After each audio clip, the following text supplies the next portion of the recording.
আমি এই পরীক্ষার্থীর জন্য আন্তরিকভাবে দুঃখ প্রকাশ করেছি।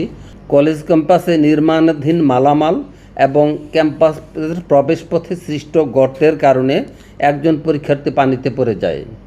আমি এই পরীক্ষার্থীর জন্য আন্তরিকভাবে দুঃখ প্রকাশ করেছি। আমি সন্তানতুল্য মনে করি আমার প্রতিটি শিক্ষার্থীকে, প্রতিটি পরীক্ষার্থীকে। আমি খুব ব্যথিত হয়েছি। পরবর্তীতে তার অভিভাবক তার জন্য শুকনো কাপড় সরবরাহ করে এবং সেই কাপড় পরিধান করে সে ভালোভাবে পরীক্ষা সুসম্পন্ন করেছে।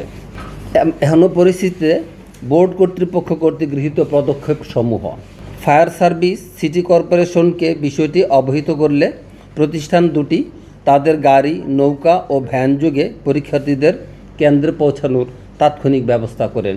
তাদের প্রতি আমি কৃতজ্ঞতা জ্ঞাপন করছি। শিক্ষা বোর্ডের পিকআপ ভ্যান ব্যবহার করে শিক্ষার্থীদের পারাপারের ব্যবস্থা করা হয়েছিল। শিক্ষা বোর্ডের 4 জন কর্মকর্তা কেন্দ্রে সার্বক্ষণিকভাবে উপস্থিত থেকে সামগ্রিক কার্যক্রমকে তদারকি করেছেন, সহযোগিতা ও প্রয়োজনীয় নির্দেশনা প্রদান করে পরীক্ষাটিকে সুসম্পন্ন করেছেন। আপনারা ইতিমধ্যে জেনেছেন, মাননীয় প্রধানমন্ত্রী বিষয়টি অবগত হয়েছেন এবং তিনি 30 মিনিট সময় বাড়িয়ে দিয়েছেন। এটা পরীক্ষা বিধিতে আমাদের আছে। শিক্ষা মন্ত্রণালয়ের নির্দেশক্রমে বিলম্বে কেন্দ্রে আসা ও সময়ে ক্ষতিগ্রস্ত পরীক্ষার্থীদের প্রয়োজনীয় সময় সেই বিধিতেই প্রদান করা হয়।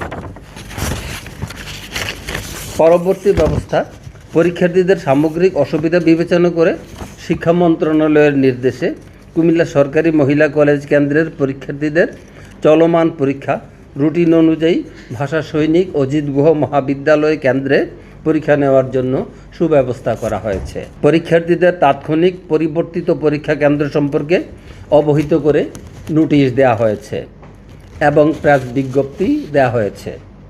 অতিবৃষ্টির কারণে শিক্ষার্থীদের সাময়িক দুর্ভোগের জন্য কুমিল্লা শিক্ষা বোর্ড কর্তৃপক্ষ আন্তরিকভাবে দুঃখ প্রকাশ করছে।